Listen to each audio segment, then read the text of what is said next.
After 2 years of being locked out by Australia's hard pandemic border, 56,000 fully vaccinated international students have arrived in the country since November for the 2022 uni year. Those students and the full fees they pay are being welcomed with open arms by the country's 43 universities, which have lost around 100,000 or 25% of international enrolment since 2020. Like the rest of the country, COVID has dealt a real blow to the university sector. $1.8 billion lost in 1 year alone.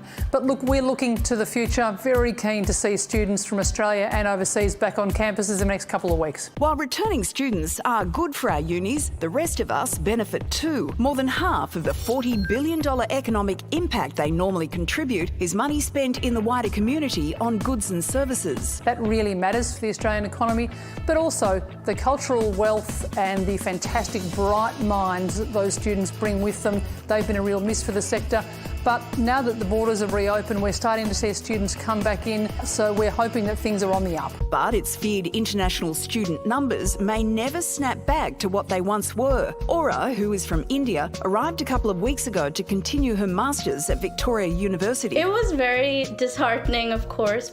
I definitely considered transferring universities, going to another country. A lack of uniform border rules also doesn't help. Students hoping to study at any of the 6 unis in WA still can't get into the state. A lot of things were hanging by a thread. I wasn't sure if I would have to defer my year. I wasn't sure if I was going to get a placement. And if they do close the borders, then I will not have my degree, neither will I have my job. And it was very stressful.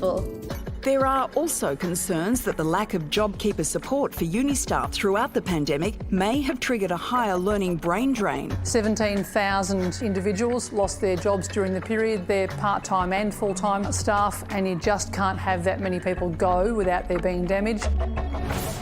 Susan, as an academic, you've obviously seen the impact of this up close.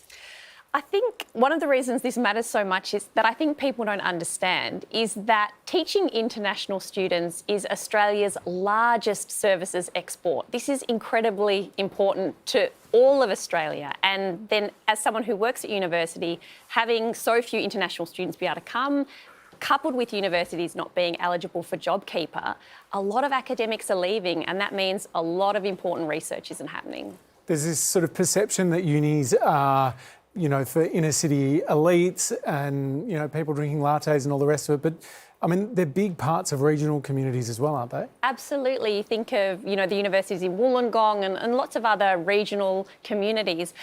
They provide so much for the whole area. And if international students aren't coming and studying there, working there, shopping there, that's a massive loss.